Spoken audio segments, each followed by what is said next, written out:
നമസ്കാരം. IFPHന്റെ 1925 ദിവസത്തെ മലയാളം പരിപാടിയിലേക്ക് സ്വാഗതം.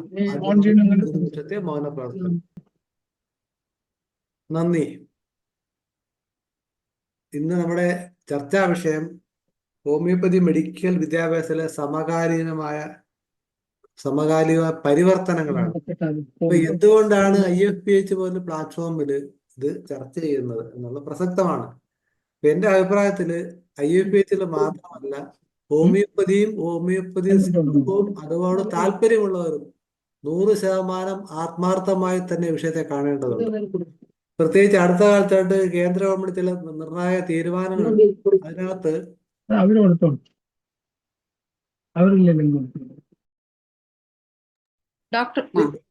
പബ്ലിക് ഹെൽത്ത് കേഡറും അഡ്മിനിസ്ട്രേറ്റീവ് കേഡറുണ്ട്, സ്പെഷ്യലിസ്റ്റ് കേഡറുണ്ട്, അതുപോലെ തന്നെ ഈ കോളേജ് എഡ്യൂക്കേഷൻ ടീച്ചർ കെയർ, ഇങ്ങനെ 3-4ആയിട്ട് മെഡിക്കൽ വിദ്യാഭ്യാസത്തെ അല്ലെങ്കിൽ പ്രൊഫഷനെ വേർതിരിക്കാൻ പോവുകയാണ്.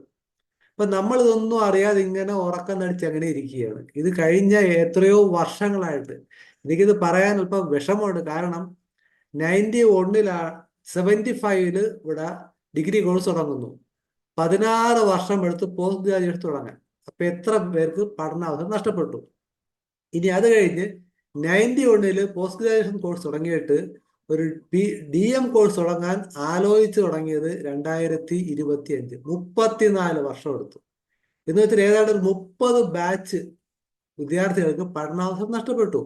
അതുപോലെ PhD, ഇങ്ങനെ നാനാ തരത്തിലും നമ്മളുടെ ഒരു അലസത നമ്മളെ ബാധിക്കുന്നുണ്ട്. ഇനി ഇത് വെച്ച് പൊറുപ്പിക്കാൻ പാടില്ല എന്നുള്ള ഒരു അഭിപ്രായം, ഒരു അപേക്ഷ എനിക്കുണ്ട്. കാരണം ഇപ്പൊ നോക്കാം, എല്ലാത്തരം വിദ്യാഭ്യാസവും വെല്ലുവിളിയെ നേരിടുകയാണ്. എഞ്ചിനീയറിംഗ് വിദ്യാഭ്യാസം വെല്ലുവിളി നേരിടുന്നുണ്ട്. മെഡിക്കൽ വിദ്യാഭ്യാസം, പുതിയ കോഴ്സുകൾ വേണം, നമുക്ക് ഒന്നുമില്ല. അപ്പൊ അത് റീസ്ട്രക്ചർ ചെയ്യേണ്ട ആവശ്യമുണ്ട്. ഇതിൽ ഏറ്റവും കൂടുതൽ അഭിപ്രായം പറയാൻ പ്രാപ്തനായ, കരുത്തനായ, സമർപ്പണ ബുദ്ധിയുള്ള ഒരു വ്യക്തിയാണ് doctor NV Sugathan. Sharada Krishna homeopathy medical കോളേജിന്റെ പ്രിൻസിപ്പളാണ്.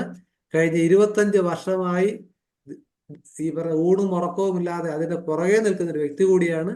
അപ്പൊ ഈ പ്ലാറ്റ്ഫോമിലേക്ക് ഡോക്ടർ സുഗതനെ ആദരപൂർവ്വം ക്ഷണിക്കുന്നു. ഡോക്ടർ സുഗതൻ.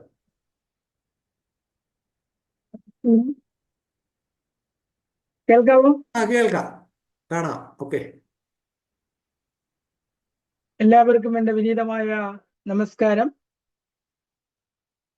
പ്രിയമുള്ള ഡോക്ടർ മനോജ്, IFPHന്റെ പ്രവർത്തനത്തില് സ്ഥിരം പങ്കാളികളായിട്ടുള്ള എല്ലാ സ്നേഹിതർക്കും എൻ്റെ വിനീതമായ നമസ്കാരം. ഇന്ന് ഡേറ്റ് December 8, 2026. IFPHന്റെ 1925-ാമത്തെ സെക്ഷനാണ്. നമുക്ക് എൻ്റെ സബ്ജക്റ്റ് എന്ന് പറയുന്നത് ഹോമിയോപ്പതി മെഡിക്കൽ വിദ്യാഭ്യാസം സമീപകാല പരിവർത്തനം എന്നുള്ളതാണ്. അപ്പൊ ഈ സമീപകാല പരിവർത്തനം എന്ന് പറയുമ്പോൾ എനിക്കതൊരു ഡിഫൈൻ ചെയ്യാൻ വളരെ ബുദ്ധിമുട്ടുള്ളൊരു വിഷയമാണ്. എന്നിരുന്നാലും അതിൻ്റെ തുടക്കം മുതൽ, അതിൻ്റെ ഹോമിയോപ്പതിയുടെ എവല്യൂഷൻ മുതൽ തന്നെ ഒന്ന് പാസ്റ്റും പ്രസന്റും കൂടെ ഒന്ന് പറഞ്ഞു പോകാമെന്ന് ആണ് ഞാൻ വിചാരിക്കുന്നത്. കാരണം ഇതിൻ്റെ വളരെ പാസ്റ്റ് എന്ന് പറഞ്ഞ തുടക്കം എന്ന് പറയുന്നത് ഇന്നത്തെ പുതിയ തലമുറയ്ക്ക് പലർക്കും അറിഞ്ഞുകൂടാത്ത ഒരുപാട് വിഷയങ്ങൾ ഇതിനോടുണ്ട്. കാരണം നമ്മുടെ ഈ റോഡ് മാപ്പ് എന്ന് പറയുന്നത് ഏതാണ്ട് ഹോമിയോപ്പതിയുടെ ഇൻട്രൊഡക്ഷൻ എന്ന് പറയുന്നത് 1796 മുതൽ 1842 കാലഘട്ടങ്ങളിലാണ് ഹോമിയോപ്പതി കണ്ടുപിടിച്ചത് ഡോക്ടർ ഫ്രെഡറിക് സാമുവൽ ഹണിമൻ. അത് കഴിഞ്ഞിട്ട് അത് ഇന്ത്യയിൽ ഏതാണ്ട് 1839 കാലഘട്ടത്തിലാണ് നമ്മുടെ ഡോക്ടർ ഹോണിംബർഗറുടെ മഹാരാജ രഞ്ജിത് സിംഗിനെ ട്രീറ്റ് ചെയ്യുന്നതിൽ കൂടെ കടന്നു വരുന്നതും. അത് പിന്നെ പല വർഷങ്ങളായിട്ട് ഏതാണ്ട് കൽക്കട്ടയിലാണ് അതിൻ്റെ ഒരു എഡ്യൂക്കേഷൻ എന്നുള്ള രീതിയിൽ അത് ഡെവലപ്പ് ചെയ്തത്. അത് ഏതാണ്ട് 1910 മുതൽ 1943 മുതൽ, അതായത് 1910 തുടങ്ങി 1936, 1942 വിവിധ ഘട്ടങ്ങളിൽ വിവിധ കോഴ്സുകളായിട്ട് കൽക്കട്ടയിൽ രൂപം പ്രാപിക്കുകയും ഇന്ത്യയിലാകമാനമുള്ള പല ഡോക്ടർമാരും അവരുടെ ഒരു ഹോമിയോപ്പതിയോട് താല്പര്യമുള്ള പല ആൾക്കാരും അവിടെ പോയി അന്നത്തെ ഒരു ഡിപ്ലോമ കരസ്ഥമാക്കുകയും ചെയ്തു. അത് കഴിഞ്ഞ് ഒരു ഇന്ത്യ ഗവൺമെന്റ് 1960 ഇതിനെ റെക്കഗ്നൈസ് ചെയ്യുന്നത്.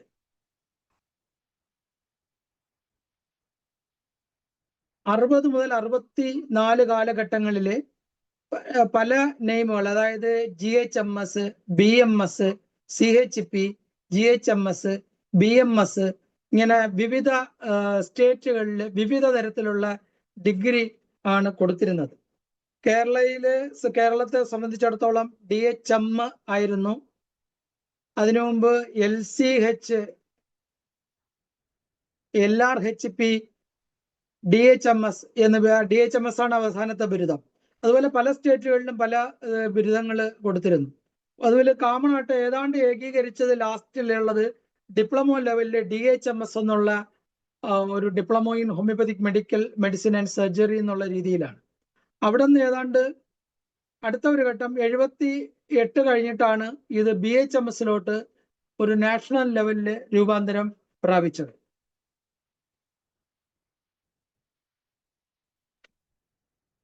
അങ്ങനെ ഈ 60 ശേഷം ആദ്യമായിട്ട് 60 ഇന്ത്യ ഗവൺമെന്റ് റെക്കഗ്നൈസ് ചെയ്തു. 1962 ഹോമിയോപ്പതിക് ഫാർമോകോപ്പിയ കമ്മിറ്റി ഡെവലപ്പായി. അത് കഴിഞ്ഞ് 1963 ഹോമിയോപ്പതിക് റിസർച്ച് കമ്മിറ്റി രൂപീകരിച്ചു.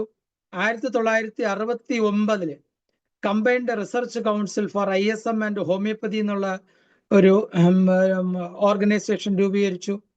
അത് കഴിഞ്ഞ് 1972-73 കാലഘട്ടത്തിൽ ഹോമിയോപ്പതി സെൻട്രൽ ആക്ട് നിലവിൽ വന്നു. അപ്പൊ ഹോമിയോപ്പതി സെൻട്രൽ ആക്ട് നിലവിൽ വന്നതിന് ശേഷമാണ് എല്ലാ സ്റ്റേറ്റിലും ഇതിന് ഒരു ഹോമിയോപ്പതി കൗൺസിൽ അല്ലെങ്കിൽ ബോർഡ് എന്നുള്ള ഒരു നാമകരണത്തിൽ എല്ലാ സ്റ്റേറ്റിലും ഒരു രജിസ്റ്റേർഡ് പ്രാക്ടീസ്, അതായത് ഹോമിയോപ്പതി പഠിച്ച് ഡിപ്ലോമ പഠിച്ചിരിക്കുന്ന ആൾക്കാർക്ക് അല്ലെങ്കിൽ അതിനു മുമ്പ് പ്രാക്ടീസ് എക്സ്പീരിയൻസിൽ കൂടെ, അതായത് ഓരോ സ്റ്റേറ്റിലും ഡിഫറൻ്റ് ആണ്, 10 കൊല്ലവും 15 കൊല്ലവും ഒരു സീനിയർ ഡോക്ടറെ കൂടെ നിന്ന് പ്രാക്ടീസ് ചെയ്തവർക്ക് B ക്ലാസ് രജിസ്ട്രേഷൻ കൊടുക്കുന്ന ഒരു രീതി ഉണ്ടായിരുന്നു. ഇതിനൊക്കെ അടിത്തറയിട്ടത് 1972 അപ്പൊ അങ്ങനെ മിക്കവാറും എല്ലാ സ്റ്റേറ്റിലും അത് രൂപീകരിച്ചു.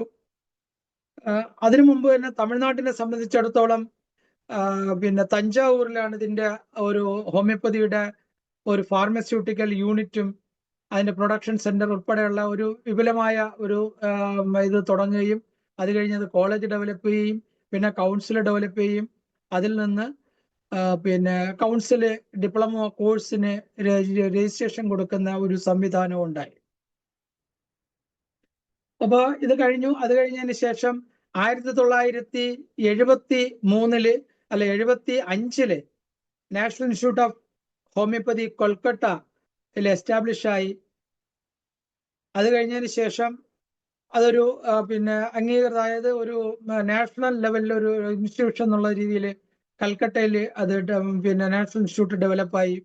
അതോടനുബന്ധിച്ച് വളരെ കൂടുതൽ പ്രൈവറ്റ് കോളേജും അതിൽ പലതും ഗവൺമെന്റ് ഏറ്റെടുക്കുകയും ചെയ്യുന്ന ഒരു സ്ഥിതി വിശേഷമാണ് അന്ന് കൽക്കട്ടയിലുണ്ടായിരുന്നത്. എല്ലാ ആൾക്കാരും പൊതുവിലെ കൽക്കട്ട, കാൺപൂർ, ലക്നൗ ഇത്തരം സ്ഥലങ്ങളിലാണ് ഹോമിയോപ്പതി പഠിക്കാൻ വേണ്ടി അക്കാലത്ത് പോയിരുന്നത്.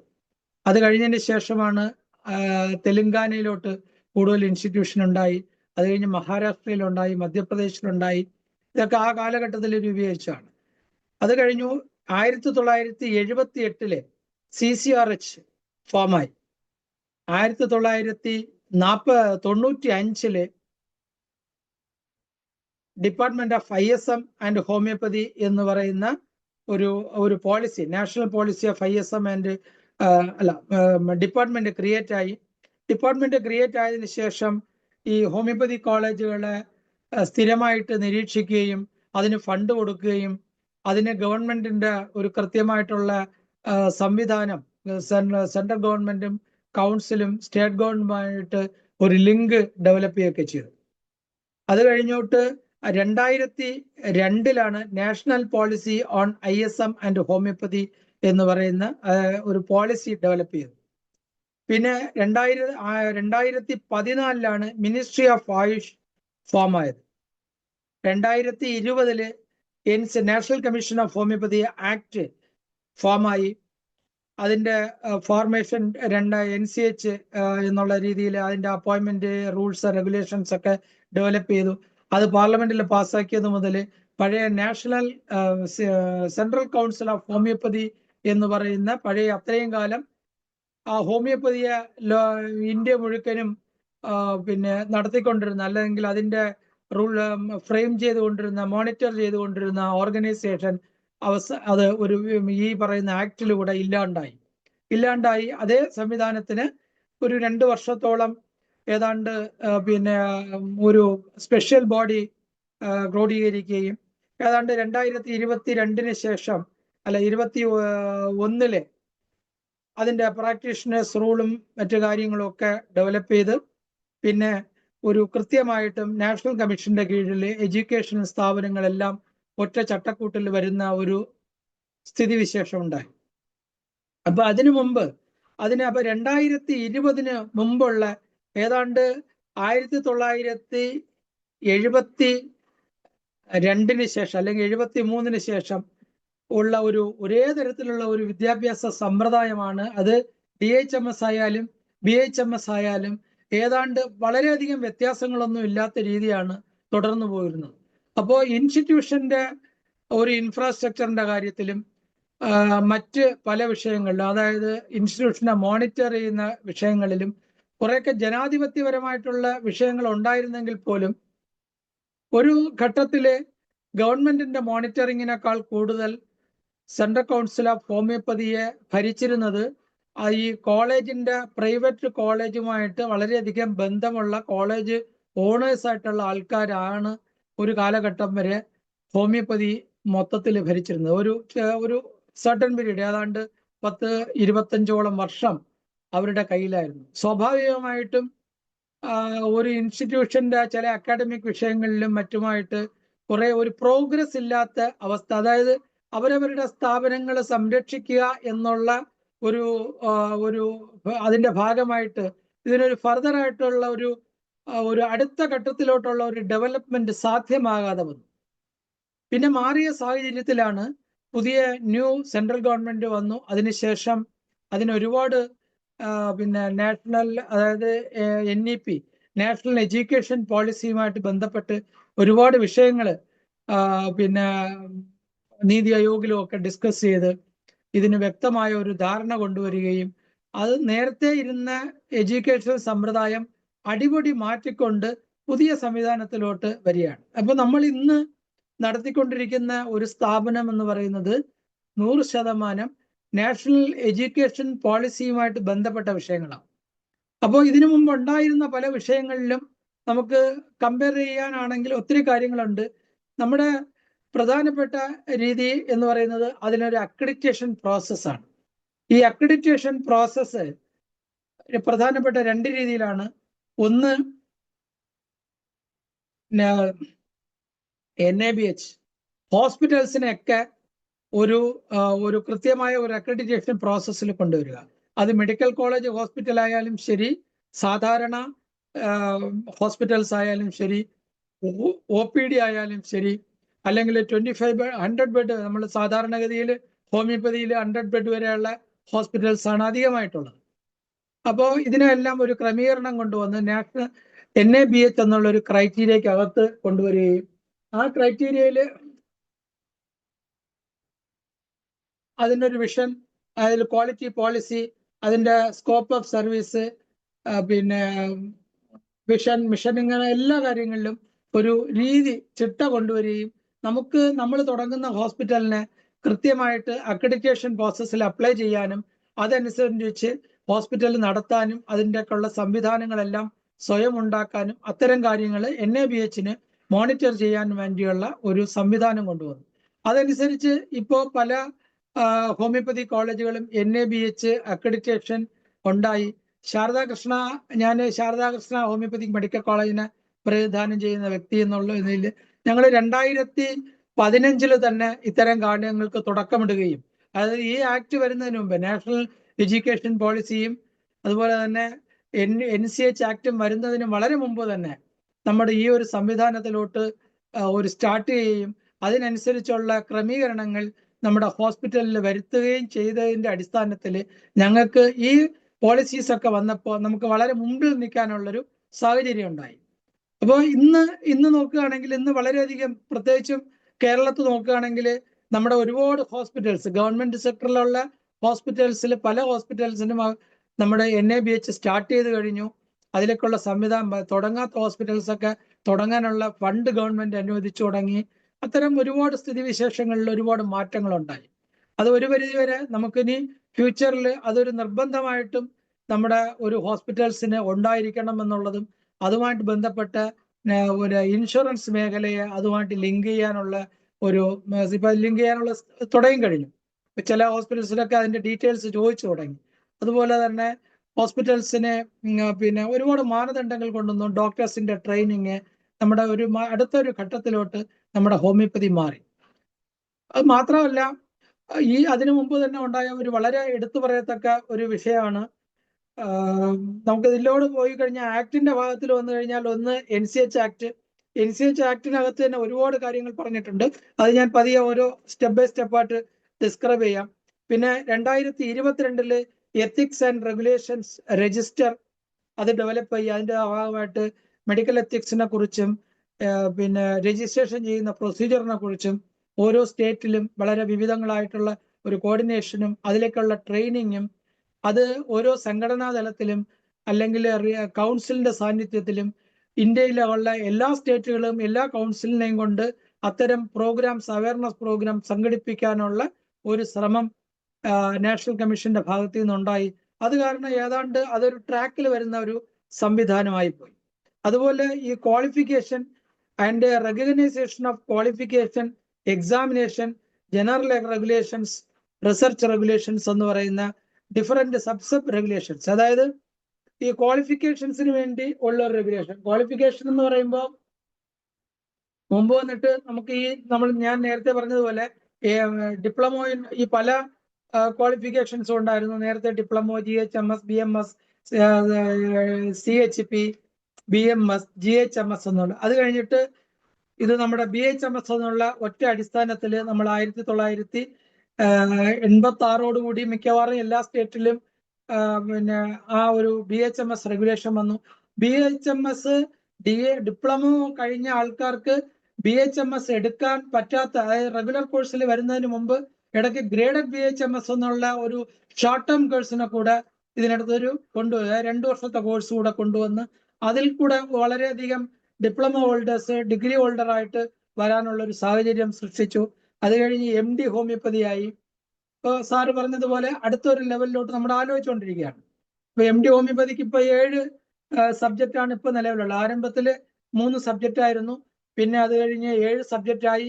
7 ഇപ്പൊ റീസെന്റ് ആയിട്ട് കമ്മ്യൂണിറ്റി മെഡിസിനും ഡെർമറ്റോളജിയും കൂടെ ഇൻട്രൊഡ്യൂസ് ചെയ്തു. അപ്പോൾ ഇങ്ങനെ സ്റ്റെപ്പ് ബൈ സ്റ്റെപ്പായിട്ട് ഡെവലപ്പ് ചെയ്യാണ്. പക്ഷേ നമ്മുടെ വളരെ മുമ്പ് തന്നെ ഈ ഹോമിയോപ്പതിയിലെ 12 സബ്ജക്റ്റിനും PG തുടങ്ങണം എന്നുള്ള ഒരു അവകാശം ഒരു മുമ്പേ തന്നെ പല സംഘടനകൾ വഴിയും നമ്മുടെ വിശിഷ്യ നമ്മളെ ഡോക്ടർ രവി നായർക്ക് വളരെയധികം ഊന്നൽ കൊടുത്ത ഒരു സംഭവമാണ്. പക്ഷെ എന്തുകൊണ്ടോ അക്കാലത്തിൽ ആ ഘട്ടങ്ങൾ അത് നടന്നില്ല എന്നുള്ളതാണ് സത്യം. പക്ഷെ ഇപ്പൊ ഗവൺമെന്റ് അതിനെക്കുറിച്ച് ആലോചിക്കുന്നുണ്ട്, അതുമായിട്ട് ബന്ധപ്പെട്ട മാറ്റങ്ങൾ വരുത്താൻ ശ്രമിക്കുന്നുണ്ട്. അതൊക്കെ ഒരു സൈഡിൽ നടക്കുന്നുണ്ട്.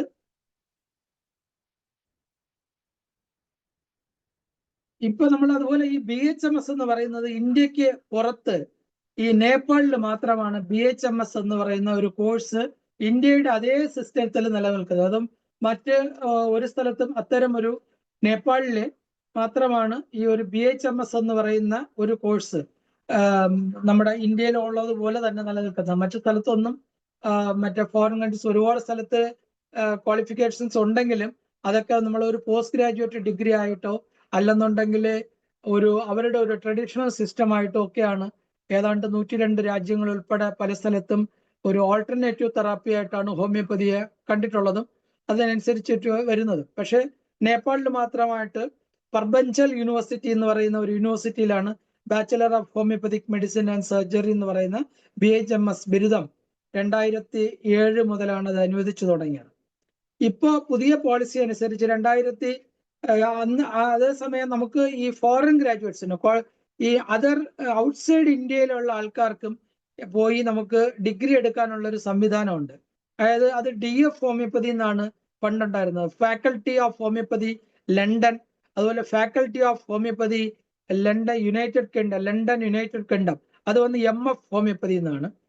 അത് അപ് ടു 2003 മുതൽ നിലവിൽ വന്നു. അതിന് മുമ്പുള്ളതാണ് DF ഹോമിയോപ്പതി.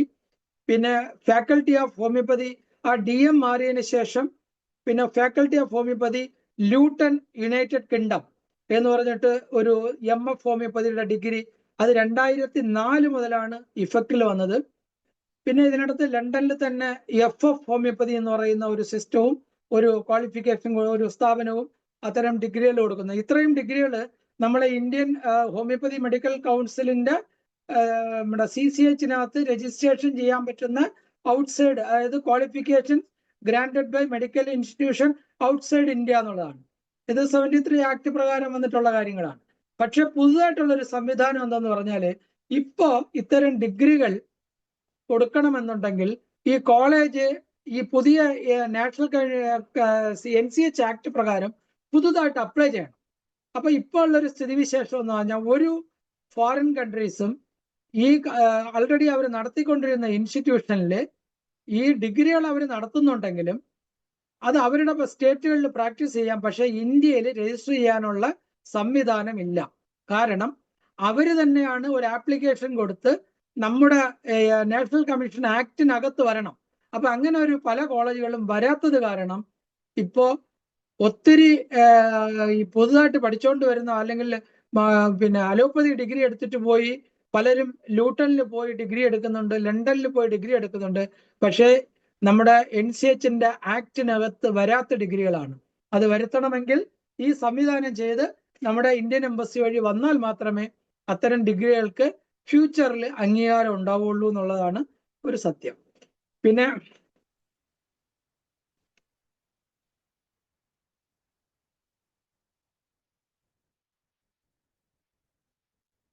ഇതോടനുബന്ധിച്ച് നമുക്ക് പിന്നെ നമ്മുടെ ഏതാണ്ട് ഒരു നമ്മുടെ IHK പറയുന്ന ഒരു സംഘടന വർഷങ്ങൾക്ക് മുമ്പ് കൊടുത്തിട്ടുള്ളതാണ്.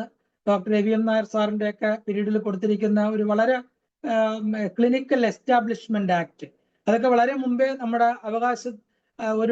നമ്മുടെ മെമ്മോറാണ്ടത്തിൽ പറഞ്ഞിട്ടുള്ള കാര്യങ്ങളാണ്. ഏകീകൃത മെഡിക്കൽ ബിൽ നടത്തുക, ഇലക്ട്രോ ഹോമിയോപ്പതി പോലെയുള്ള കോഴ്സുകൾ അതിലുവഴി വ്യാജന്മാരെ സൃഷ്ടിക്കുന്നത് അടച്ചുപൂട്ടുക.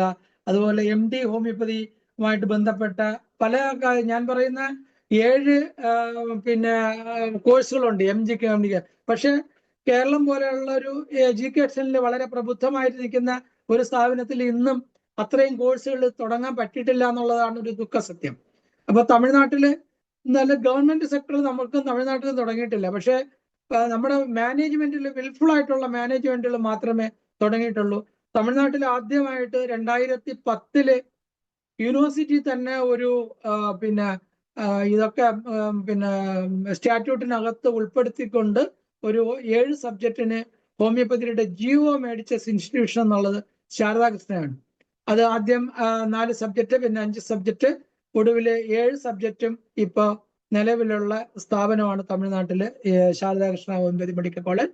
മറ്റു പല സ്റ്റേറ്റുകളിലും അത്തരം ഇൻസ്റ്റിറ്റ്യൂഷൻസ് എല്ലാ കോഴ്സുകളും നടത്തുന്നുണ്ട്, മിക്കവാറും പല സ്റ്റേറ്റുകളിലും.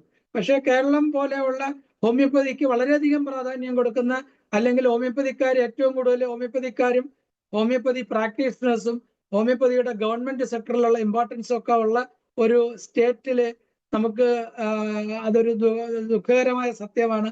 ഇന്നും അത്രയും കോഴ്സുകൾക്ക് PG തുടങ്ങാൻ സാധിച്ചിട്ടില്ല എന്നുള്ളത്. അതുപോലെ തന്നെ വളരെ ഇതൊക്കെ നിർണായകമായിട്ടും പല സ്റ്റേറ്റുകളിലും പല മെമ്മോറാണ്ടത്തിൽ കൂടെ പറഞ്ഞിട്ടുള്ള വിഷയങ്ങളാണ്.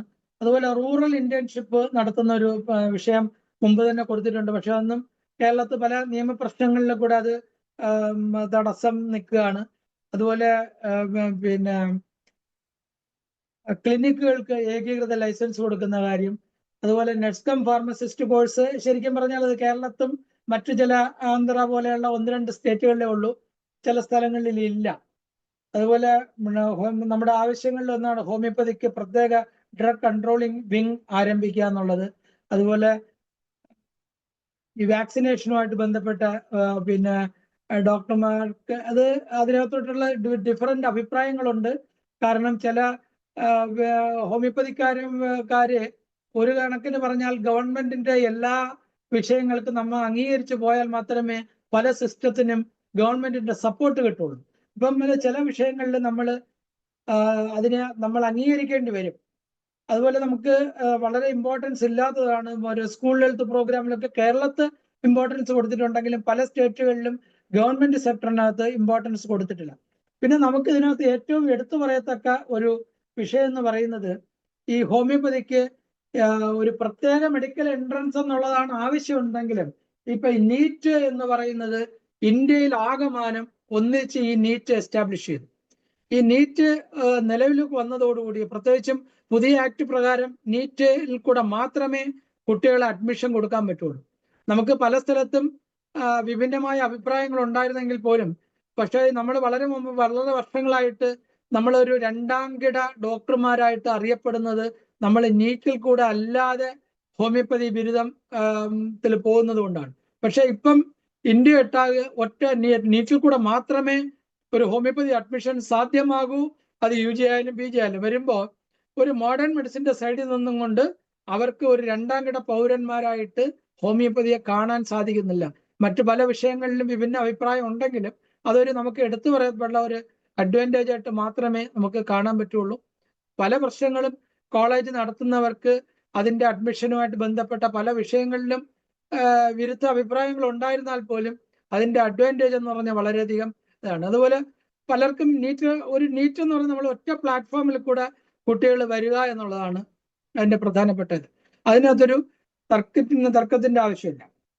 അതുപോലെ തന്നെ വളരെ ഇമ്പോർട്ടൻ്റ് ആയിട്ടുള്ള ഒരു വിഷയമാണ് ഈ ക്ലിനിക്കൽ എസ്റ്റാബ്ലിഷ്മെന്റ്. തമിഴ്നാട്ടിലൊക്കെ ഇത് പിന്നെ വളരെ മുൻപേ തന്നെ 2019 നമ്മുടെ Sharada Krishna homeopathic medical college clinical establishment ആക്ടിൽ വന്നു. ആക്ട് നമ്മുടെ ഹോസ്പിറ്റല് ആ ആക്ടിനകത്ത് വന്നു കഴിഞ്ഞു. അപ്പൊ നമുക്ക് ഈ ആക്ടിൽ പറഞ്ഞിരിക്കുന്ന കാര്യങ്ങളെല്ലാം നമുക്ക് വിരുദ്ധമല്ല. ഈ ആക്ടിൽ പറഞ്ഞിരിക്കുന്ന വിഷയങ്ങൾക്കെല്ലാം നമ്മൾ ആ ഒരു ബൗണ്ടറിക്കകത്ത് നിന്നുകൊണ്ടേ പ്രവർത്തിക്കാൻ പറ്റുള്ളൂ. ഇപ്പൊ NABH ആണെങ്കിലും ശരി, നമ്മുടെ NAC ആയാലും ശരി, മറ്റു വിഷയങ്ങളാണെങ്കിലും ശരി, ഈ ആക്ടുമായിട്ട് പൊരുത്തപ്പെട്ട് മാത്രമേ പോകാൻ പറ്റുള്ളൂ. അപ്പൊ അത് നമുക്ക് ഒരുപാട് അഡ്വാൻറ്റേജ് ഉണ്ട്. അതിലിരിക്കുന്ന ഡോക്ടർമാരൊക്കെ ഈ പിന്നെ അവരുടെ മെഡിക്കൽ പ്രിസ്ക്രിപ്ഷനും ഒക്കെ ഇതിനകത്ത് കണക്റ്റഡ് ആണ്. അപ്പൊ നമ്മുടെ കോളേജിനെ സംബന്ധിച്ചിടത്തോളം എല്ലാ ഡോക്ടർമാരും നമ്മുടെ റൂറലി പ്രാക്ടീസ് ചെയ്യുന്ന പ്രാക്ടീഷണേഴ്സ് മൊത്തം ഈ ക്ലിനിക്കൽ എസ്റ്റാബ്ലിഷ്മെന്റ് ആക്ടിനകത്ത് വന്നു കഴിഞ്ഞു. കേരളത്തിനകത്തും അതുപോലെയാണെങ്കിലും അതിനകത്ത് ചില തർക്ക വിഷയങ്ങൾ കൂടെ നിലവിലുണ്ട്. പക്ഷേ തമിഴ്നാട്ടിൽ അത്രത്തോളം തർക്ക വിഷയങ്ങളില്ല. അതുപോലെ തന്നെ അടുത്തൊരു പ്രധാനപ്പെട്ട വിഷയമായിട്ട് പറയേണ്ടുന്നതെന്ന് പറഞ്ഞാല് നമ്മുടെ ഈ നാഷണൽ കമ്മീഷന്റെ തന്നെ ഈ രജിസ്ട്രേഷന്റെ ഇതില് നമുക്കിപ്പം ഡയറക്റ്റ് ആയിട്ട് ഒരു രജിസ്ട്രേഷൻ ചെയ്യാം. മുമ്പ് വന്ന് നമ്മുടെ കൗൺസിലില് 2 തരത്തിലുള്ള രജിസ്ട്രേഷൻ ഉണ്ട്. ഒന്ന് NCH ഡയറക്റ്റ് ആയിട്ട് നമ്മളൊരു മുമ്പ് വന്നിട്ടത് പോണ്ടിച്ചേരി, അതായത് സെൻട്രൽ ഏരിയയിൽ മാത്രം പോണ്ടിച്ചേരി, മാഹി ഇങ്ങനെയുള്ള സ്ഥലങ്ങളിൽ മാത്രമാണ് മെഡിക്കൽ കൗൺസിൽ ഇല്ലാത്തത് കൊണ്ടുണ്ടായിരുന്നത്. ഇപ്പോൾ നമുക്ക് യാതൊരു വ്യക്തിക്കും ഡയറക്റ്റ് ആയിട്ട് ചെയ്യാം. ഇല്ല, സ്റ്റേറ്റിനകത്ത് ഉള്ള ഒരാളിന് സ്റ്റേറ്റ് കൗൺസിൽ രജിസ്റ്റർ ചെയ്താൽ ഓട്ടോമാറ്റിക്കലായിട്ട് സെൻട്രൽ കൗൺസിൽ രജിസ്റ്ററിനകത്തും ഒരേ നിയമവിഷയമായിട്ട് നമുക്ക് ഒരേ രീതിയിൽ തന്നെ ആ രജിസ്ട്രേഷൻ നിലനിൽക്കും. അതേസമയം അതിൻ്റെ ഒരു അഡ്വാൻറ്റേജ് എന്ന് പറയുന്നത് ഇനി നമുക്കൊരു ഡോക്ടർക്ക് പല സ്റ്റേറ്റുകളിലും ഇനിയൊരു തോന്നുന്നു, അതായത് പിന്നെ enrolment in other state where no state council present, അതുപോലെ ലൈസൻസ് പിന്നെ NCH വേറൊരു വകുപ്പ് കൊടുത്തിട്ടുണ്ട്. ഇപ്പൊ കേരളത്തിലുള്ള ഒരു ഡോക്ടർ, പ്രാക്ടീസ് ചെയ്യുന്ന ഒരു ഡോക്ടർ അവിടെ രജിസ്ട്രേഷൻ ഉണ്ടെങ്കിലും തമിഴ്നാട്ടിൽ അദ്ദേഹം ഒരു അധ്യാപകനായിട്ടോ അല്ലെങ്കിൽ ഇവിടെ ഒരു പ്രാക്ടീസ് ചെയ്യാണ്ട് വരികയാണെങ്കിൽ അദ്ദേഹത്തിന് ഇവിടെ ലൈസൻസ് അപ്ലൈ ചെയ്യാം. കൗൺസിലിൽ പോയി ഒരു ടെമ്പററി രജിസ്ട്രേഷൻ വാങ്ങിക്കാം. അതിന്റെ പീരീഡ് വന്ന് 5 വർഷമാണ്. ഈ 5 നമ്മുടെ അപ്ലിക്കേഷൻ കൊടുത്ത് നമ്മുടെ പെർമനന്റ് ആയിട്ടുള്ള കേരളത്തിലുള്ള രജിസ്ട്രേഷൻ നമുക്ക് നഷ്ടപ്പെടില്ല. അതേസമയം നമ്മൾ ഇതേ സംവിധാനം മഹാരാഷ്ട്രയിൽ ചെയ്യാം, കർണാടകയിൽ ചെയ്യാം. ചില സ്റ്റേറ്റുകൾ ഇനി ഇംപ്ലിമെന്റ് ചെയ്തിട്ടില്ല. പക്ഷേ സെൻട്രൽ ആക്ട് ആയതുകൊണ്ട് മിക്കവാറും ഉടൻ തന്നെ അത് നമ്മൾ ചെയ്തേ പറ്റൂ. അപ്പോൾ നമുക്ക് അങ്ങോട്ടും ഇങ്ങോട്ടും പരസ്പരം ഒരാളിനെ ഇപ്പൊ കൂടുതലും പ്രശ്നം വരുന്നത് ഈ ബോർഡർ പ്രദേശത്തിലൊക്കെ പ്രാക്ടീസ് ചെയ്യുന്നതാണ്. തിരുവനന്തപുരത്തും നാഗർകോവിലും പ്രാക്ടീസ് ചെയ്യണമെങ്കിൽ ഒരാൾക്ക് ഇന്ന് 2 സ്ഥലത്തും രജിസ്ട്രേഷൻ നമ്പറിനെ നിലനിർത്തിക്കൊണ്ട് ചെയ്യാൻ പറ്റുന്നതാണ്. പക്ഷെ നമ്മൾ ഇവിടുത്തെ ഒരു പെർമിഷൻ ലൈസൻസ് വാങ്ങിച്ചിരിക്കണം. അതിന്റെ പീരീഡ് 5 വർഷത്തേക്കേ ഉള്ളൂ. പിന്നെ കാരണം കാണിച്ച് അത് വീണ്ടും എക്സ്റ്റെൻഡ് ചെയ്യാം വേണമെങ്കിൽ. അപ്പൊ ഇങ്ങനെയുള്ള സംവിധാനങ്ങൾക്ക് വളരെ ക്ലാരിറ്റി വന്നിട്ടുണ്ട്. അതൊരു വിഷയം.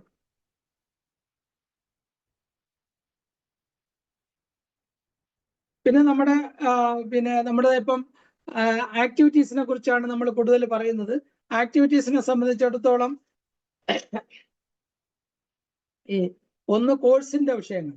ഈ കോഴ്സിനൊക്കെ മുമ്പത്തെ പോലെയല്ല. മുമ്പ് വന്നിട്ട് വളരെ ഒരു വിഷയം എന്ന് പറഞ്ഞാൽ NCHന്റെ ആക്ട് വരുന്നതിന് മുമ്പ് ഇപ്പോ കേരളത്തിൽ ഒരു സമയത്ത് എക്സാമിനേഷൻ നടക്കും, പഞ്ചാബിൽ വേറൊരു സ്ഥലത്ത് എക്സാം, തമിഴ്നാട്ടിൽ വേറൊരു സമയത്ത്. പല യൂണിവേഴ്സിറ്റിയും വ്യത്യസ്തമായിട്ടുള്ള ടൈം ടേബിളുകളാണ് നിലനിന്നിരുന്നത്. ഇപ്പൊ അതിനൊരു യൂണിഫോമിറ്റി കൊണ്ടുവരാൻ വേണ്ടി നാഷണൽ കമ്മീഷന് കഴിഞ്ഞിട്ടുണ്ട്. അപ്പോൾ ഇപ്പോൾ ഒരു വിഷയം എന്ന് പറഞ്ഞാൽ BHMS കോഴ്സ് തുടങ്ങുമ്പോൾ അത് എന്നാണ് കോഴ്സിന്റെ കമൻസ്മെന്റ്. ഇപ്പൊ ഞാൻ ഈ വർഷത്തെ കാര്യം പറയുകയാണെങ്കിൽ ഈ first working day of October ആണ് നാഷണൽ കമ്മീഷൻ നമുക്ക് ഫിക്സ് ചെയ്തിട്ടുള്ള ഡേറ്റ്. എന്നു പറഞ്ഞാൽ ഇന്ത്യയിൽ ആ ഒറ്റ ഡേറ്റ് ആണ്. പക്ഷെ ഇപ്പൊ ഏതെങ്കിലും കാരണവശാൽ പല സ്റ്റേറ്റുകളിലും ഇതിന് ചെറിയ ചെറിയ വ്യത്യാസങ്ങൾ ഉണ്ടാകാം. പക്ഷെ അതിനൊരു യൂണിഫോമിറ്റി ഉണ്ടാവും. യൂണിവേഴ്സിറ്റി ഇതിനെ ബേസ് ചെയ്ത് മാത്രമേ ഒരു എക്സാമിനേഷൻ കലണ്ടർ ഫിക്സ് ചെയ്യാൻ പാടുള്ളൂ. അപ്പൊ അത് കേരള യൂണിവേഴ്സിറ്റിയിലായാലും ശരി, ഗുഹാസിലായാലും ശരി, അല്ല ആന്ധ്രയിലായാലും ശരി, NIH ആയാലും ശരി, അല്ലെങ്കിൽ ഡൽഹിയിലാണെങ്കിലും ശരി, തമിഴ്നാട്ടിലായാലും ശരി, ഒറ്റ ഡേറ്റ് ആണ്.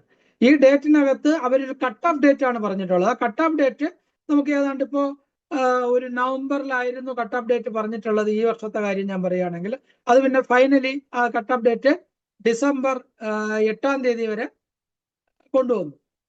അപ്പോൾ ഇത് UGക്ക്, അതുപോലെ PGക്കും അതുപോലെ ഒരു കമൻസ്മെന്റ് ഓഫ് ഡേറ്റ് പറഞ്ഞിട്ടുണ്ട്. അതുപോലെ അതിനൊരു കട്ട് ഓഫ് ഡേറ്റ് പറഞ്ഞിട്ടുണ്ട്. അതുപോലെ യൂണിവേഴ്സിറ്റിയുടെ ഇതൊരു ഇതൊരു വലിയ ഇമ്പോർട്ടൻ്റ് ആയിട്ടുള്ള കാര്യമാണ്. അഡ്മിഷൻ എന്ന് പറയുമ്പോൾ പല ആൾക്കാരും പല രീതിയിൽ അഡ്മിഷൻ നടക്കും. പിന്നെ കോടതിയെ സമീപിക്കും.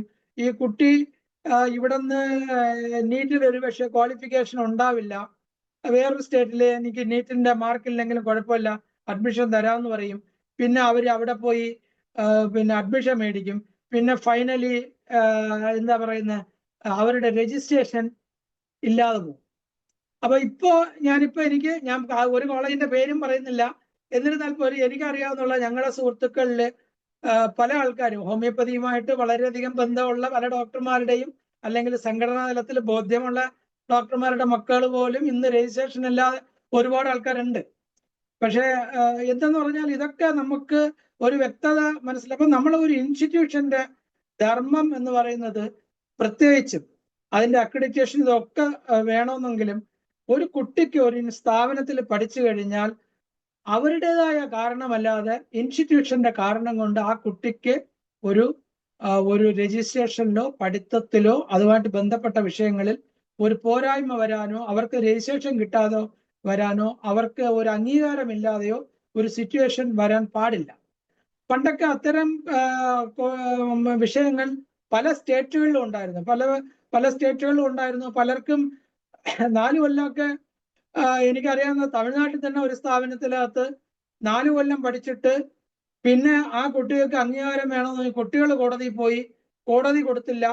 പിന്നെ അവസാനം അവിടെ ഒരു സുപ്രീം കോടതി വരെ പോയി, അവസാനം അവർക്ക് പഠിക്കാൻ അർഹതയില്ല എന്ന് പറഞ്ഞ് മാറ്റി. പല കാരണങ്ങൾ, അതിന്റെ ഇന്റേണൽ ആയിട്ട് പല കാരണങ്ങളുണ്ടായിരിക്കും. അന്നത്തെ കാര്യം ഒന്ന് +2 ക്വാളിഫിക്കേഷന്റെ പ്രശ്നമായിരിക്കാം.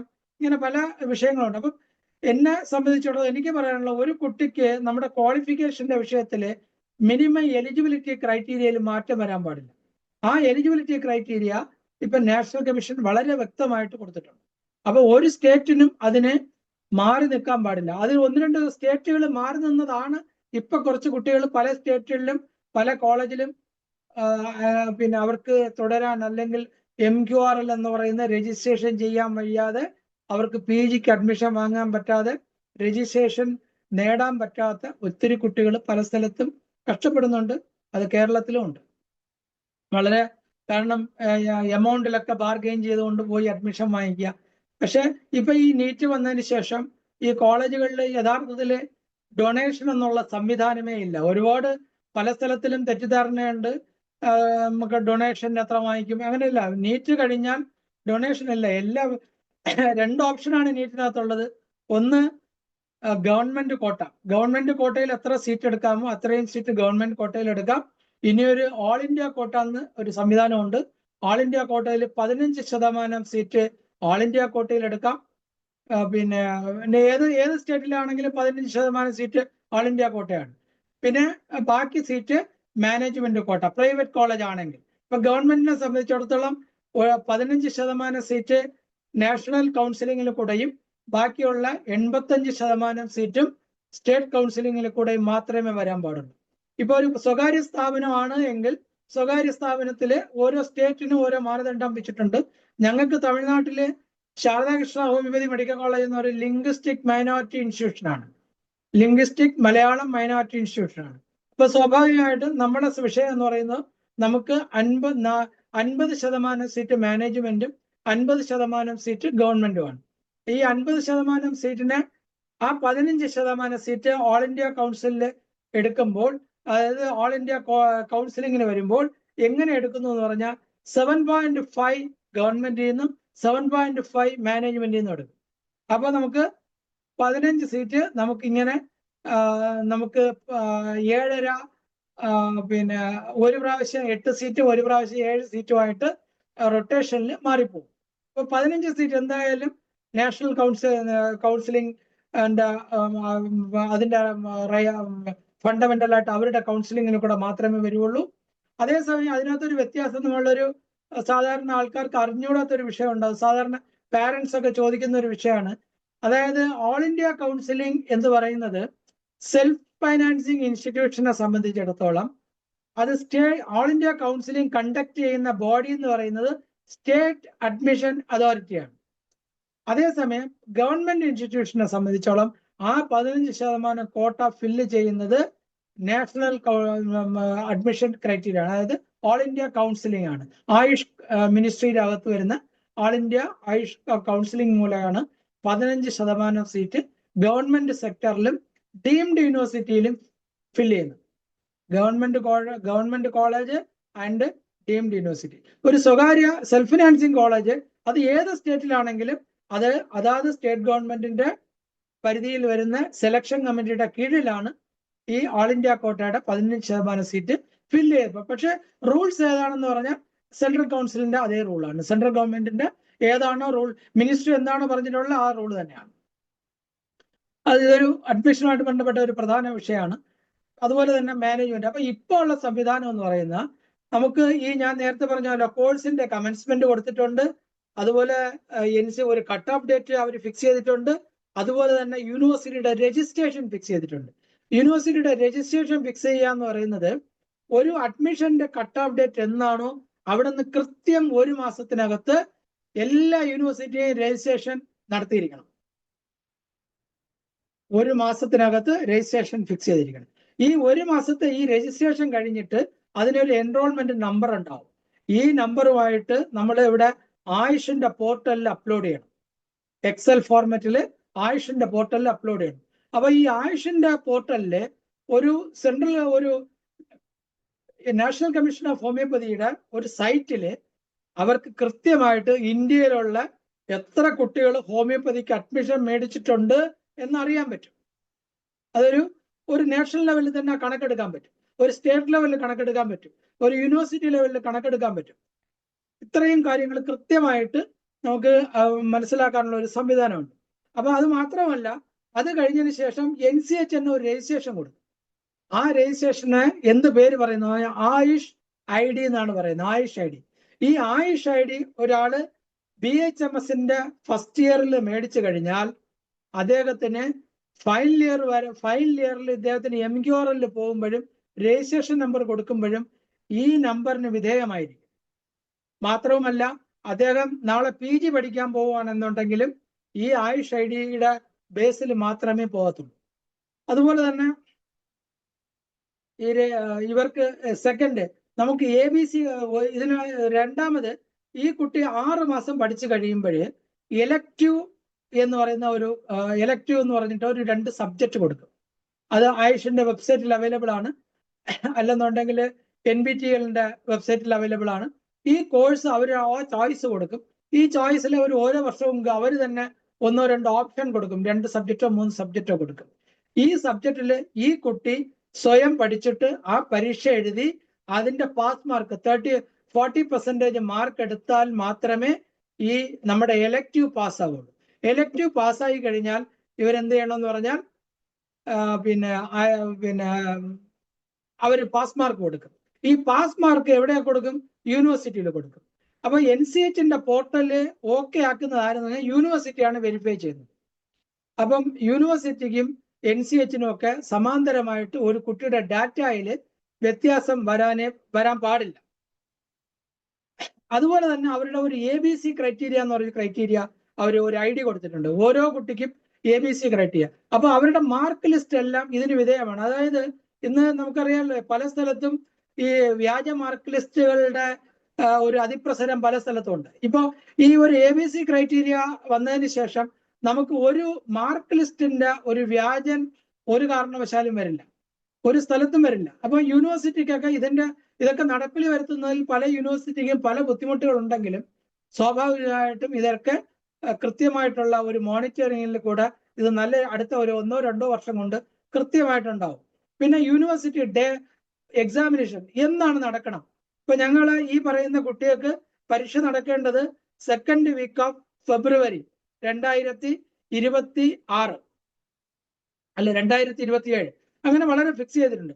ഇവർ എന്നാണ് സെക്കൻഡ് ഇയറിൽ പോകണം, എന്നാണ് തേർഡ് ഇയറിൽ പോകണം, എന്നാണ് ഫോർത്ത് ഇയറിൽ പോകണം, എന്നാണ് ഇന്റേൺഷിപ്പ് കംപ്ലീറ്റ് ചെയ്യുന്ന ഡേറ്റ് ഒക്കെ ഫിക്സ് ചെയ്തിട്ടുള്ള ഒരു ഷെഡ്യൂളാണ് നമ്മളെ ഈ BHMSന്റെ അല്ലെങ്കിൽ PGയുടെ ഇതുമായിട്ട് ബന്ധപ്പെട്ട എക്സാമിനേഷൻ റെഗുലേഷൻ എന്ന് പറയുന്ന നാമകരണം ചെയ്യപ്പെടുന്ന ഒരു രജിസ്ട്രേഷൻ പ്രൊസീജിയറിന്റെ ഉള്ളടക്കമാണ് ഞാൻ നിങ്ങളോട് ഇത്രയും നേരം പറഞ്ഞത്. അതുപോലെ തന്നെ ഇനിയൊരു പ്രധാനപ്പെട്ട വിഷയമാണ് ജനറൽ റെഗുലേഷൻ എന്നുണ്ട്. അതുപോലെ റിസർച്ച്. ഹോമിയോപ്പതിയിലെ പല കോളേജുകളിലും റിസർച്ചിന് വളരെ പ്രാമുഖ്യം കൊടുത്ത് ഏതാണ്ട് ഞങ്ങളെ ശാരദാകൃഷ്ണനെ സംബന്ധിച്ചിടത്തോളം 2008 മുതൽ തന്നെ റിസർച്ചിന് വളരെ ഇമ്പോർട്ടൻസ് കൊടുത്തുകൊണ്ട് റിസർച്ച് ഓഫീസർ അപ്പോയിന്റ്മെന്റ് ചെയ്തുകൊണ്ട് നമ്മുടെ കുട്ടികളുടെ പല വിഷയങ്ങളിലും അവർക്ക് പ്രസന്റേഷൻ, അവരുടെ മറ്റ് പല വിഷയങ്ങളിലും പ്രസന്റ് ചെയ്യാനും ഒക്കെ ഒരു സംവിധാനം നമ്മുടെ 2008 തന്നെ നമ്മൾ സ്റ്റാർട്ട് ചെയ്തതാണ്. പക്ഷേ ഈ NCH ആക്ട് വന്നതിന് ശേഷം, അത് പ്രത്യേകിച്ചും 2023 അതിന്റെ ഈ സബ് റെഗുലേഷൻ വന്നതിന് ശേഷമാണ് ആദ്യമായിട്ട് NCH ഒരു ഈ റിസർച്ചിന് ഇമ്പോർട്ടന്റ് കൊണ്ട് ഓരോ ഹോമിയോപ്പതിക് മെഡിക്കൽ കോളേജിലും ഒരു റിസർച്ച് ഡിപ്പാർട്ട്മെന്റ് വേണമെന്നും അതിലേക്കുള്ള സ്പെസിഫിക്കേഷൻസും നമുക്ക് ഫിക്സ് ചെയ്യുന്നത്. അതൊരു വളരെ ഇമ്പോർട്ടന്റ് ആയിട്ടുള്ള ഒരു വിഷയമാണ്. അപ്പോൾ അതനുസരിച്ച് നമ്മുടെ ഇൻസ്റ്റിറ്റ്യൂഷനിൽ ഒരു റിസർച്ച് ആൾറെഡി ഞങ്ങൾ 2018 കോവിഡ് സമയം തന്നെ ഞങ്ങൾ ഒരു റിസർച്ച് ബ്ലോക്ക് ഏതാണ്ട് ഒരു 4000 സ്ക്വയർ ഫീറ്റ് വരുന്ന ഒരു ഏരിയയിൽ എല്ലാ സംവിധാനത്തോടു കൂടിയും pharmacology, microbiology, biotechnology, nano technology, chemical lab, pharmacognosy lab,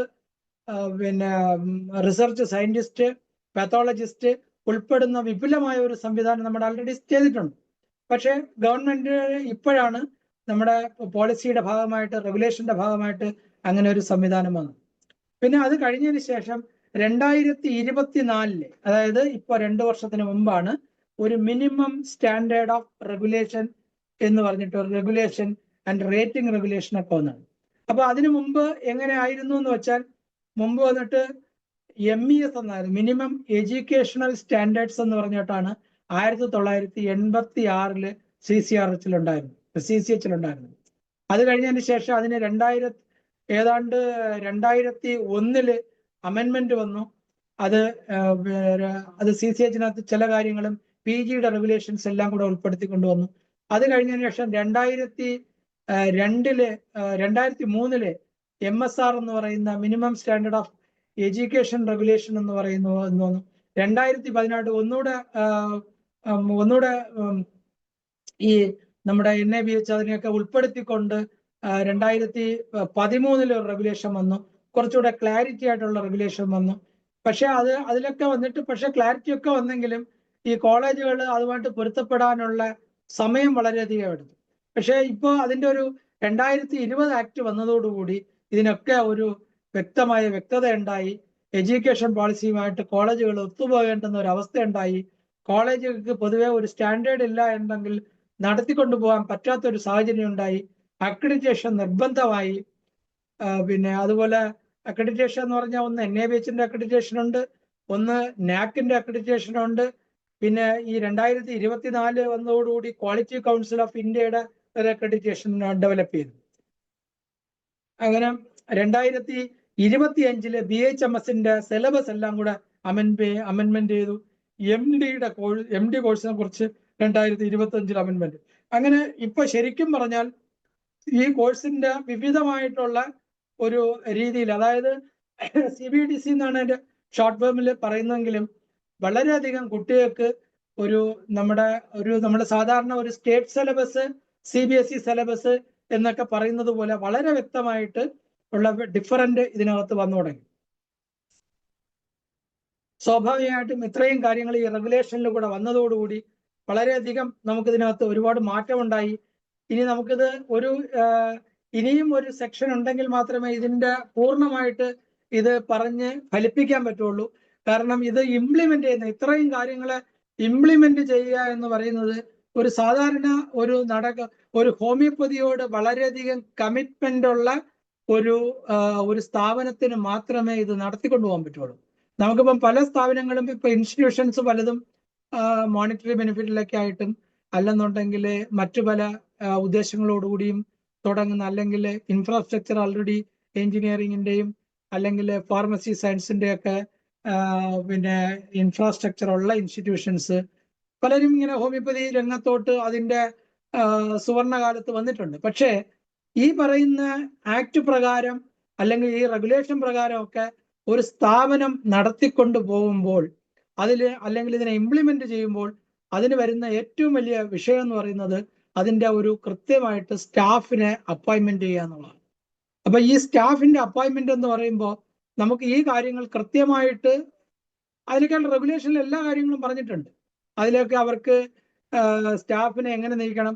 അതുപോലെ ഞാൻ ഒരു കാര്യം കൂടെ പറയാനുണ്ട്. മുമ്പത്തെ പോലെ അല്ല, ഈ റെഗുലേഷൻ പ്രകാരം ടീച്ചേഴ്സിന് മുമ്പ് നെറ്റ് എന്ന് പറയുന്ന TET examination develop, teachers entrance examination, അതിന്റെ ടെറ്റ് എക്സാമിനേഷൻ. ഇപ്പം ടീച്ചേഴ്സ് പുതുതായിട്ട് ഈ ആക്ട് നിലവിൽ വന്നതിന് ശേഷം 2023 ശേഷം അപ്പോയിന്റ്മെന്റ് ചെയ്യുന്ന എല്ലാ ടീച്ചേഴ്സിനും ഈ ടെറ്റ് ക്വാളിഫൈഡ് ആയാൽ മാത്രമേ ടീച്ചറായിട്ട് വരാൻ പറ്റുള്ളൂ. അപ്പൊ ഇതുപോലെ ഈ റെഗുലേഷനിൽ പറഞ്ഞിരിക്കുന്ന പല വിഷയങ്ങളും ഒന്നിനോട് കണക്റ്റഡ് ആണ്. അപ്പൊ നമുക്ക് ഈ ഫ്യൂച്ചറിൽ ഒരു ഡോക്ടർ ടെറ്റ് എക്സാമിനേഷൻ എഴുതാൻ പോകുമ്പോൾ അവർ ചോദിക്കുന്ന ആയുഷ് ID മുതൽ ഇങ്ങോട്ട് വരികയാണ്. അപ്പൊ ഇതിന് വളരെയധികം ഒരു ക്രമീകരണമുണ്ട്.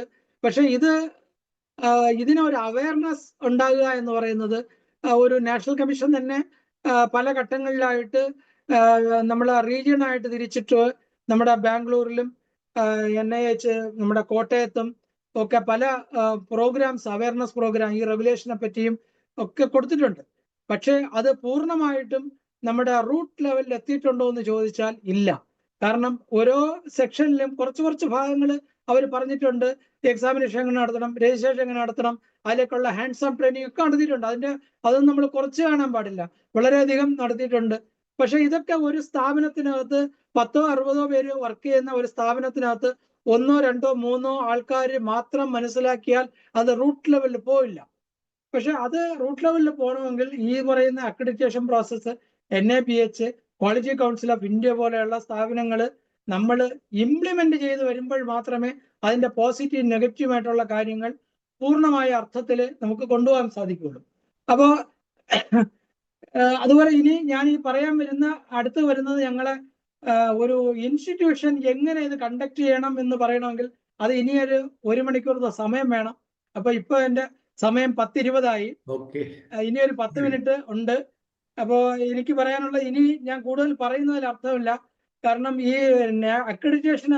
അക്രഡിറ്റേഷനിൽ തന്നെ അവരൊരു 7 ക്രൈറ്റീരിയ ആയിട്ട് ആൾറെഡി നമുക്ക് കൊടുത്തിട്ടുണ്ട്. അതിനകത്ത് കരിക്കുലം ഉണ്ട്, ടീച്ചിങ് ലേണിംഗ് ഉണ്ട്, റിസർച്ച് ആൻഡ് ഇന്നോവേഷൻ ഉണ്ട്, ഇൻഫ്രാസ്ട്രക്ചർ ആൻഡ് ലേണിംഗ് റിസോഴ്സ് ഉണ്ട്, സ്റ്റുഡൻറ് സപ്പോർട്ട് ആൻഡ് പ്രോഗ്രഷൻ ഉണ്ട്, പിന്നെ ഇൻസ്റ്റിറ്റ്യൂഷണൽ പിന്നെ ബെസ്റ്റ് പ്രാക്ടീസ് ഉണ്ട്, ഇൻഫ്രാസ്ട്രക്ചർ ഉണ്ട്, പിന്നെ ഇത്തരം കാര്യങ്ങൾ നമ്മൾ ഹോമിയോപ്പതിയെ കുറിച്ചുള്ള ഒരു ഇതുണ്ട്. ഇതൊക്കെ നാക്കിനകത്ത് വരുന്ന കാര്യങ്ങൾ. പക്ഷേ QCI ഒന്ന് കുറച്ചുകൂടെ റിഫൈൻ ചെയ്ത് വന്നിട്ടുണ്ട്. അതിനകത്ത് കരിക്കുലം, പ്രാക്ടിക്കൽ. നമുക്ക് അത് അടുത്ത ദിവസം ആക്കിയാലോ? അതെ, ഞാൻ അതിന്റെ ജസ്റ്റ് ഹെഡിങ് മാത്രമേ പറയുന്നുള്ളൂ. ഞാനിത് പറയാൻ കാര്യം, ഞാനിപ്പോ ഇസൈഡ് സാറിനോട് നേരെ സംസാരിച്ച് സാറ് പറഞ്ഞൊരു കാര്യമുണ്ട്. ആ കൊള്ളാം, നമുക്ക് പഠിക്കാമല്ലോ സാറ് പറഞ്ഞത്. ആലോചിച്ച് നോക്കണം. അതായത് ഇതിനകത്ത് സ്റ്റുഡൻസിന്റെ admission and progression, HR, human resource and teaching learning, assessment and research output, financial resource, community outreach programme, quality assurance system, feedback, stakeholders feedback. ഇത്രയും കാര്യം 11 ക്രൈറ്റീരിയ കൂടെ QCIക്ക് അടുത്ത് ക്വാളിറ്റി കൗൺസിൽ കൊടുത്തിട്ടുണ്ട്. ഇത്രയും കാര്യങ്ങൾ എങ്ങനെ ഇംപ്ലിമെന്റ് ചെയ്യണം എന്നുള്ളതാണ് നമുക്കിനി അടുത്തൊരു സെക്ഷനിൽ നമുക്ക് അതിനെക്കുറിച്ച് പറയാം. ഇത്രയും പറഞ്ഞുകൊണ്ട് ഈ ഒരു അവസരം എനിക്ക് തന്ന IFPHനും അതിന്റെ ഭാരവാഹികൾക്കും മനോജ് സാറിനും ഒക്കെ, സേഠ് സാർ ഉൾപ്പെടെ ഒരുപാട് പേര് ഇതിന്റെ അണിയറയിൽ പ്രവർത്തിക്കുന്നുണ്ട്. എല്ലാവർക്കും എന്റെ നന്ദി അറിയിച്ചു കൊള്ളുന്നു. നന്ദി, നമസ്കാരം. എന്തായാലും വളരെ ഉജ്ജ്വലമായിരുന്നു. ഇപ്പൊ നമ്മള് 40 വർഷം മുമ്പ് പഠിച്ച ഒരു കാലയളവല്ല എന്നും എന്തൊക്കെയോ വലിയ മാറ്റങ്ങൾ സംഭവിച്ചിട്ടുണ്ടെന്നുള്ളത് വ്യക്തമാണ്. മാത്രമല്ല ഡോക്ടർ സുഗതൻ ഈ നമ്മൾ ഇപ്പൊ കേട്ടോണ്ടെന്നു ഇത്രയധികം കാര്യങ്ങൾ ഒരു കമ്പ്യൂട്ടറിനെ വെല്ലുന്ന രീതിയിൽ അത് ഓർമ്മിച്ച് പറഞ്ഞു. കാരണം സുഗതന്റെ ജീവിതത്തിൽ ഒരു പാർട്ട് തന്നെയാണ് അത്. അദ്ദേഹം അതിലൂടെ കടന്നു പോയിരിക്കുകയാണ്. അപ്പൊ അതുകൊണ്ട് തന്നെ വളരെ ഉജ്ജ്വലമായിട്ടുണ്ട്. എന്തെങ്കിലും സംശയങ്ങളുണ്ടെങ്കിൽ ചോദിക്കാം. തീർച്ചയായിട്ടും നമുക്കൊരു 5 മിനിറ്റ് സമയമുണ്ട്. പത്മനാഭ ഡോക്ടർ എന്ത് പറയുന്നു? ഡോക്ടർ നമ്മുടെ പടിയാർ കോളേജിലെ പഴയ മാഡമാണ്, പ്രൊഫസറായിരുന്നു. മാഡം സംസാരിക്കാമോ? തീർച്ചയായിട്ടും കേൾക്കാൻ ആഗ്രഹമുണ്ട്. ഈ 40 വർഷത്തേക്കുള്ള മാറ്റങ്ങൾ എങ്ങനെ കാണുന്നു? അൺമ്യൂട്ട് ചെയ്യാമോ മാഡം?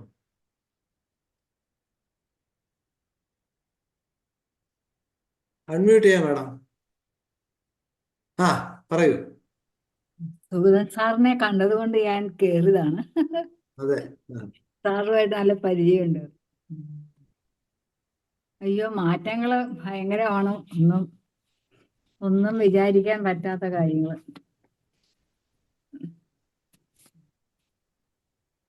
അതെ, കഴിഞ്ഞൊരു 10-50 കൊല്ലത്തേക്കുള്ള കാര്യം മാഡത്തിന് വ്യക്തമായിട്ട് അറിയാമല്ലോ. അന്നൊരു മാറ്റം അല്ലേ? അപ്പൊ നമുക്ക് സന്തോഷിക്കാം. തീർച്ചയായിട്ടും ഒരു ട്രാൻസ്ഫോർമേഷൻ വലുതായിട്ടുണ്ട് അല്ലേ? തീർച്ചയായിട്ടും അല്ലേ മാഡം? അതെ, ഓക്കെ, താങ്ക് യു. രസകരമായ കാര്യം പറയാനുള്ളത്, കഴിഞ്ഞ ദിവസം പരീസ് സാർ ഞാനിവിടെ പോയിരുന്നു.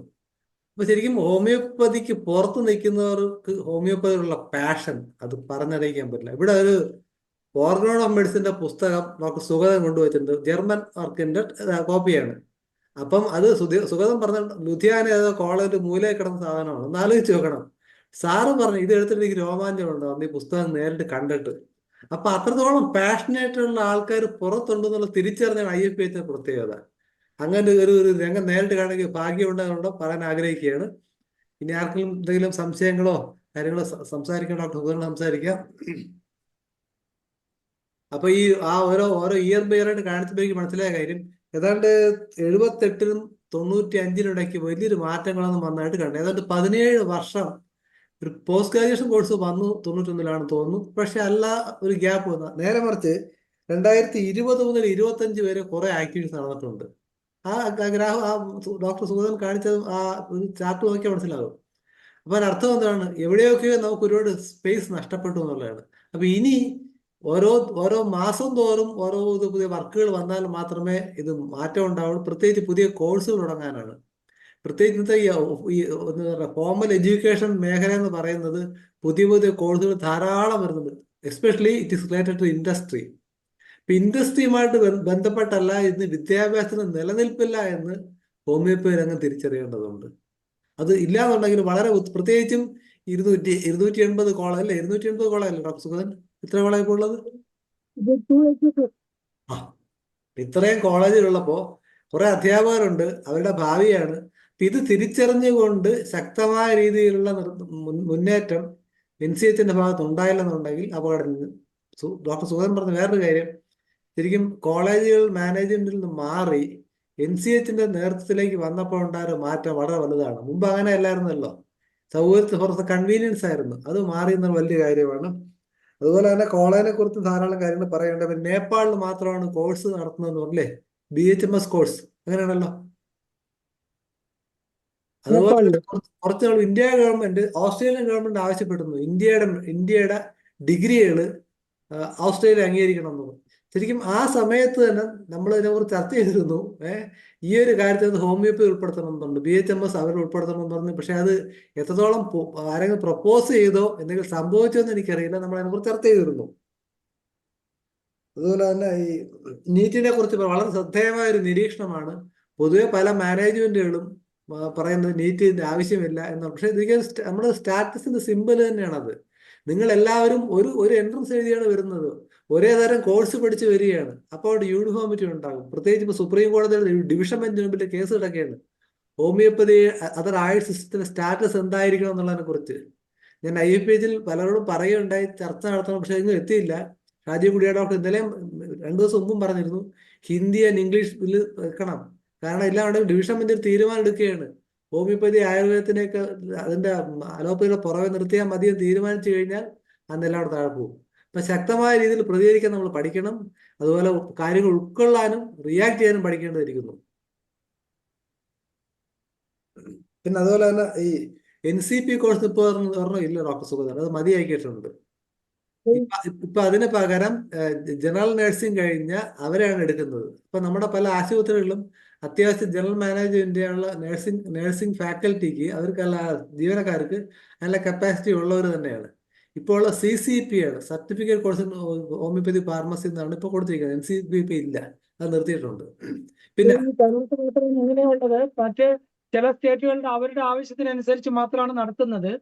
പക്ഷെ ഇതിനൊരു ഈ പറയുന്ന റെഗുലേഷനിൽ നമ്മൾ വിട്ടുപോയ ഒരു സംഭവമാണത്. ഇതുവരെ ഈ ഫാർമസിയുമായിട്ട് ബന്ധപ്പെട്ട ഒരു വിഷയത്തിൽ ഇതുവരെ ഒരു ആക്ഷൻ എടുത്തിട്ടില്ല. കാരണം വിവിധ റെപ്രസെന്റേഷൻസ് കൊടുത്തെങ്കിലും അതിനെന്തുകൊണ്ടോ അതിനൊരു വ്യക്തത, ഒരു പ്രാവശ്യം അതിലേക്കുള്ള ഒരു കോഴ്സിനൊക്കെ അവർ ഫ്രെയിമൊക്കെ ചെയ്തു, 2 വർഷത്തെ ഒരു ഡിപ്ലോമ കോഴ്സിന് വേണ്ടി നഴ്സ് കം ഫാർമസി. പക്ഷെ അത് നടപ്പിലായില്ല. അപ്പൊ അത് CCHന്റെ ഭാഗത്താണ്. പക്ഷെ ഇനി NCH അതിലേക്ക് വേണ്ടിയുള്ള ഒരു ശ്രമം നടത്തും. ഇതിന്റെ കരിക്കുലം ഫ്രെയിമിങ്ങിന്റെ സമയത്തൊക്കെ ഞങ്ങൾ ഈ ഡിമാൻഡ് ആവശ്യപ്പെട്ടിരുന്നു. പക്ഷെ എന്തുകൊണ്ടോ അത് വന്നിട്ടില്ല. ഓക്കെ, എന്തായാലും വളരെ സന്തോഷം. നമുക്ക് പരിപാടി അവസാനിപ്പിക്കാൻ സമയമാകുന്നു. അജിനി ഡോക്ടറെ, എന്തായാലും അജിനിക്ക് വളരെ കൺവിൻസിംഗ് ആയിട്ട് തോന്നിയിട്ടുണ്ട്. ഇത്രയും നേരം ഇരിക്കുകയാണ്. സുഖം ഡോക്ടർ, നന്ദി. ഞാൻ പറഞ്ഞത് ഡോക്ടർ, നമുക്ക് 2 minutes ഉണ്ട്. ഡോക്ടർ നമ്മുടെ ശാരദാകൃഷ്ണ കോളേജിന്റെ കുറെ സ്ലൈഡ്സ് ഉണ്ടായിരുന്നു, നമുക്കത് ഷെയർ ചെയ്യായിരുന്നു വേണമെങ്കിൽ. അത് അടുത്ത എന്താ വേണം സുഗതൻ? അല്ല, സൗകര്യം പോലെ ഞാൻ ഇതിനെ കുറിച്ച് ഇനി അടുത്തൊരു ഡീറ്റെയിൽ ആയിട്ട് പറയണം. ഇത് ഒരുപാട് സ്ലൈഡ്സ് ഇല്ല, കോളേജ് എത്രത്തോളം ഡെവലപ്പ് ഇതായിട്ടുണ്ട്, സ്ലൈഡ്സേ ഉള്ളൂ. അതാ, അപ്പൊ വേണമെങ്കിൽ ഒന്ന് ഷെയർ ചെയ്തേക്കായിരുന്നു. 2 minutes നമുക്കത് തീരും. ഓക്കെ.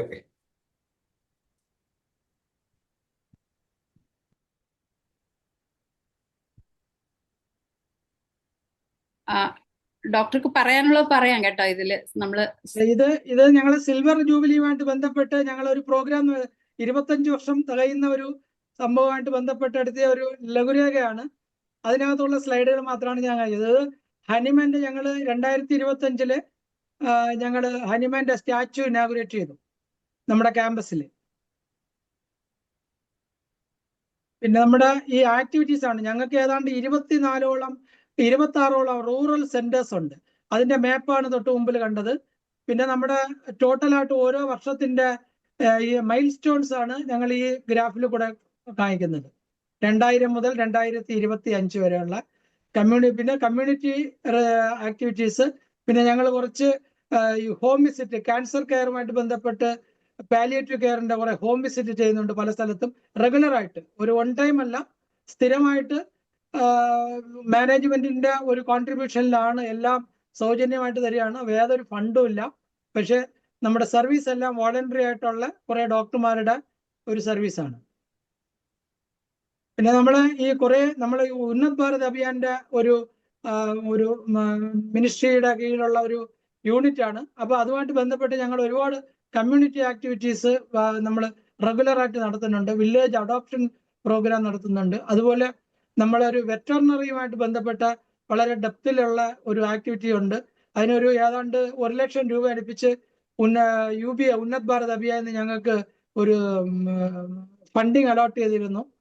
അതൊരു വിഷയമുണ്ട്. അതുപോലെ ഇപ്പോൾ റീസെന്റ്ലി ഞങ്ങൾ ഒരു മാഡം ഗൈനക്കോളജിയിലെ ഡോക്ടർ ഗിരിജ എന്ന് പറയുന്ന ഒരു മാഡം വന്നിട്ട് സെർവിക്കൽ ക്യാൻസറിന്റെ ഒരു പ്രോജക്റ്റ്, ഏതാണ്ട് 80 ലക്ഷം രൂപയുടെ പ്രോജക്റ്റ് CCRH നിന്ന് മിനിസ്ട്രിയിൽ നിന്ന് അംഗീകാരം വാങ്ങിച്ച് ഇപ്പോൾ അതിന്റെ പ്രോജക്റ്റ് ഇംപ്ലിമെന്റ് ചെയ്യാൻ തുടങ്ങുന്നേ ഉള്ളൂ. ജസ്റ്റ് അതിന്റെ പ്രിലിമിനറി വർക്ക്സ് നടന്നുകൊണ്ടിരിക്കുന്നു.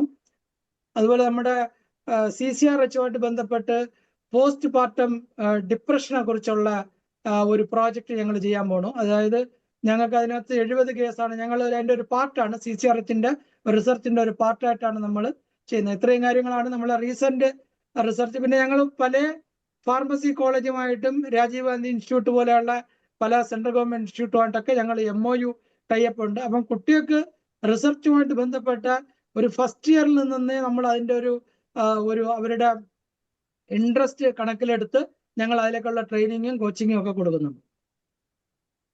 ഞങ്ങളെ റൂറൽ സെന്ററിന്റെ മാപ്പാണ് ഈ കാണുന്ന ഭാഗത്തൊക്കെ സെന്റർ ഉള്ള സ്ഥലങ്ങളാണ്. കന്യാകുമാരി ജില്ലയുടെ വിവിധ ഭാഗങ്ങൾ. അതിനകത്ത് സുനാമി സെന്റർ ഉണ്ട്, ട്രൈബൽ സെന്റർ ഉണ്ട്, റൂറൽ അർബൻ സെന്റർ ഉണ്ട്. എത്ര സെന്റർ ഉണ്ട്? Totally 26 centre. ഓക്കെ.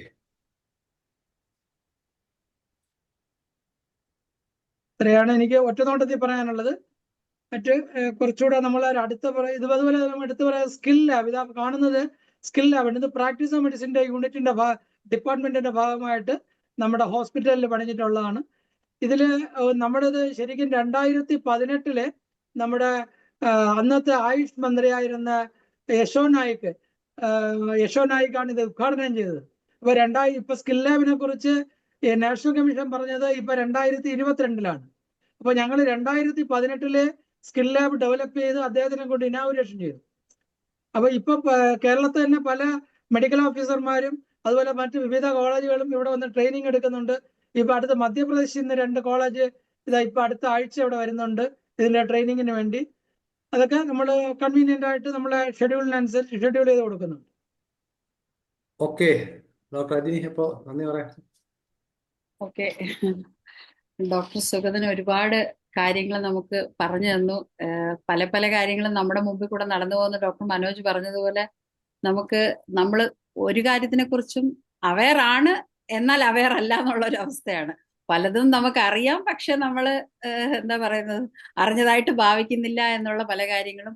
ഇതിന്റെ ഇടയിൽ ഇങ്ങനെ നിൽക്കുന്ന പല ആളുകളുടെ ഇടയിൽ ഇത്രയും കാര്യങ്ങൾ ചെയ്യുകയും ഇത്രയും കാര്യങ്ങൾ ഇംപ്ലിമെന്റ് ചെയ്യുകയും ഒക്കെ ചെയ്ത ഡോക്ടർ സുഗതന് പ്രത്യേകം നന്ദി പറയുന്നു. പിന്നെ ഞങ്ങൾക്ക് ഇതൊക്കെ വന്ന് പറഞ്ഞു തന്നതിനും ഞങ്ങളുടെ IFPHൽ ഒരു സ്പീക്കറായിട്ട് വന്നതിനൊക്കെ ഒരുപാട് നന്ദിയുണ്ട്. കാരണം ഇദ്ദേഹത്തിനെ പോലെയുള്ള ഒരുപാട് പേരുടെ സപ്പോർട്ടും കൂടിയാണ് IFPHന്റെ സ്ട്രെങ്ത് എന്ന് പറയുന്നത്. അപ്പോൾ അതുകൊണ്ട് ഞങ്ങൾക്ക് ഇനിയും ഒരുപാട് ഉപദേശങ്ങളും അഭിപ്രായങ്ങളും ഒക്കെ അവിടെ നിന്ന് ആവശ്യമുണ്ട്.